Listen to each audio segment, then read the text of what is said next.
তারেক রহমানের জন্য অধীর অপেক্ষায় আছে ভারত। খোদ ভারতের হাইকমিশনার দীনেশ ত্রিবেদী জানালেন এমন কথা। বাংলাদেশের কোনো প্রধানমন্ত্রীর জন্য এমন প্রতীক্ষায় কি কখনো থেকেছে ভারত? ইতিহাস বলে বাংলাদেশকে প্রাপ্য সম্মান জানাতে বরাবরই কৃপণ ছিল দেশটি। কিন্তু হঠাৎ করে কি এমন হলো যে বাংলাদেশের প্রধানমন্ত্রীর ভারত সফর নিয়ে এমন আকুলতা দেখাচ্ছে মোদি সরকার?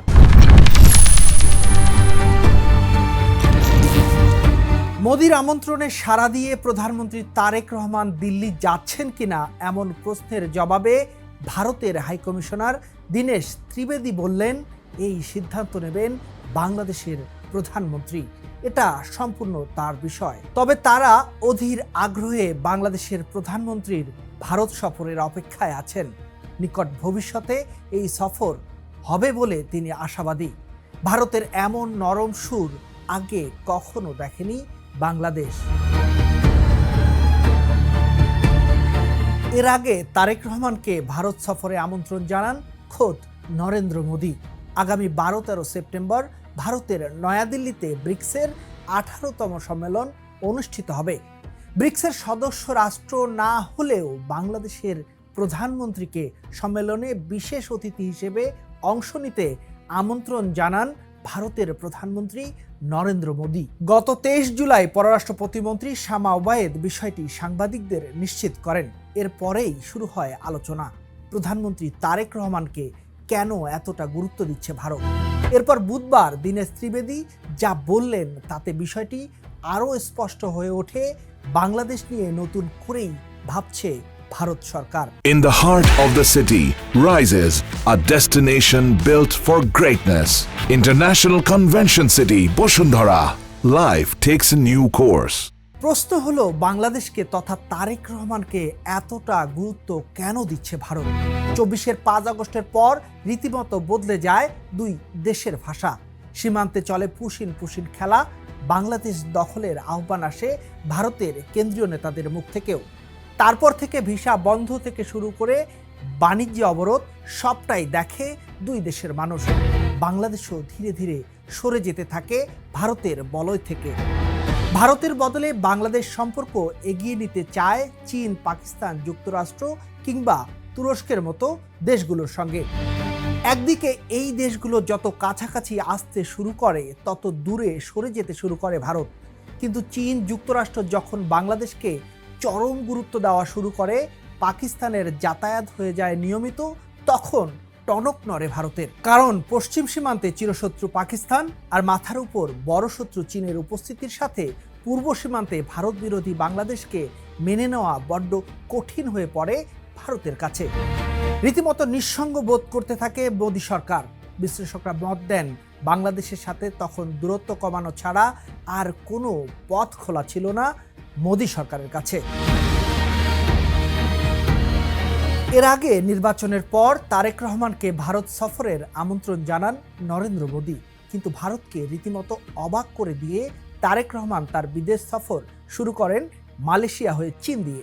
বিশ্লেষকদের মতে এমন ঘটনায় যারপনাই গোস্বা হওয়ার কথা ছিল ভারতের।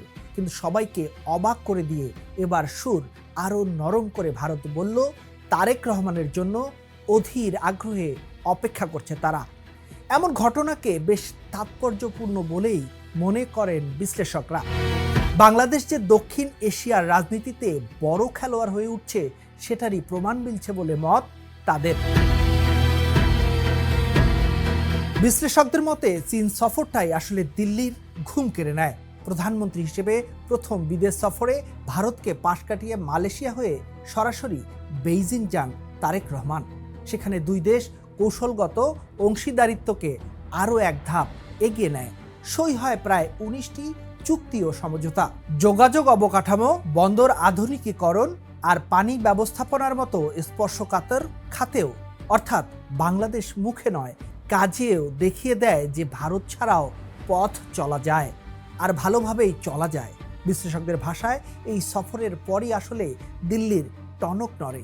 বুঝতে পারে নিরপেক্ষতার নামে বাংলাদেশ ধীরে ধীরে সরে যাচ্ছে তাদের বলয় থেকে। বাংলাদেশকে ঠিক কতটা দরকার ভারতের? উত্তরটা লুকিয়ে আছে ভূরাজনীতির হিসেবেই। পশ্চিমে চিরশত্রু পাকিস্তান, উত্তরে চীনের চাপ, এই দুয়ের মাঝে আটকে থাকা ভারতের জন্য পূর্ব সীমান্তই ছিল এতদিনের নিরাপদ কোণ। বাংলাদেশ যতদিন সেই বলয় ছিল ততদিন এই কোণ নিয়ে ভাবতেই হয়নি দিল্লিকে। কিন্তু এখন তিন দিক থেকেই যদি প্রতিদ্বন্দ্বী রাষ্ট্রগুলো ঘিরে ধরে, তাহলে দক্ষিণ এশিয়ায় একলা হয়ে পড়ার শঙ্কা তৈরি হয় মোদী সরকারের সামনে। বিশ্লেষকদের মতে এই একলা হয়ে পড়ার ভয় থেকেই জন্ম নিচ্ছে দিল্লির এই আকুলতা। বাংলাদেশকে হারানো চলবে না, যেভাবেই হোক কাছে টানতে হবে। এখন প্রশ্ন হলো, তারেক রহমান আসলে কি করবেন? আমন্ত্রণপত্র ইতোমধ্যে ঢাকায় পৌঁছে গেছে, কিন্তু প্রধানমন্ত্রীর দপ্তর থেকে এখনো কোনো আনুষ্ঠানিক সিদ্ধান্ত আসেনি।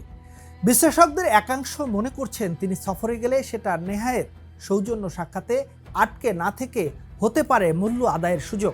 সমানে সমানে সম্মান, সীমান্তে পুশিন বন্ধ করা, বাণিজ্য সুবিধা ফেরানো, এমনকি হাসিনা প্রত্যার্পণ প্রশ্নে দিল্লির অবস্থান স্পষ্ট করানো, এসব ইস্যুতে দর কষাকষির জায়গা তৈরি হতে পারে বাংলাদেশের সামনে।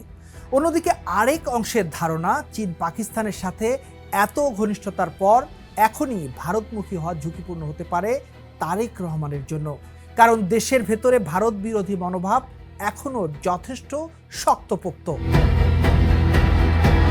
এই পুরো সমীকরণে কাটা হয়ে বিধে আছে শেখ হাসিনার প্রত্যার্পণ প্রসঙ্গ। বাংলাদেশ বহুবার আনুষ্ঠানিকভাবে হাসিনাকে ফেরত চেয়ে চিঠি পাঠিয়েছে দিল্লিতে। জবাবে ভারতের পররাষ্ট্র মন্ত্রণালয় প্রতিবারই একই কথা বলে গেছে, অনুরোধটি আইনি ও বিচারিক প্রক্রিয়া মেনে খতিয়ে দেখা হচ্ছে। তারপর কোনো আপডেট দেওয়া হয়নি ভারত থেকে। অথচ খোদ শেখ হাসিনা রয়টার্সকে জানিয়েছেন ডিসেম্বরের মধ্যেই দেশে ফিরে আত্মসমর্পণের পরিকল্পনা করছেন তিনি। বাংলাদেশ পক্ষ এ ঘটনায় বেশ নাখোশ হয়, কারণ এখানে ভারত যে কিছু গোপন করছে সেটা পরিষ্কার হয়ে যায়। বিষয়টি সমাধান না হলে যে বাংলাদেশকে কাছে পাওয়া যে সম্ভব হবে না ভারতের জন্য, সেটাও বুঝে গেছে ভারত। অর্থাৎ এই ইস্যু এড়িয়ে ব্রিক্সের মঞ্চে তারেক রহমানের সাথে করমর্দন করাটা সহজ হবে না মোদির জন্য, এমনটাই মত বিশ্লেষকদের।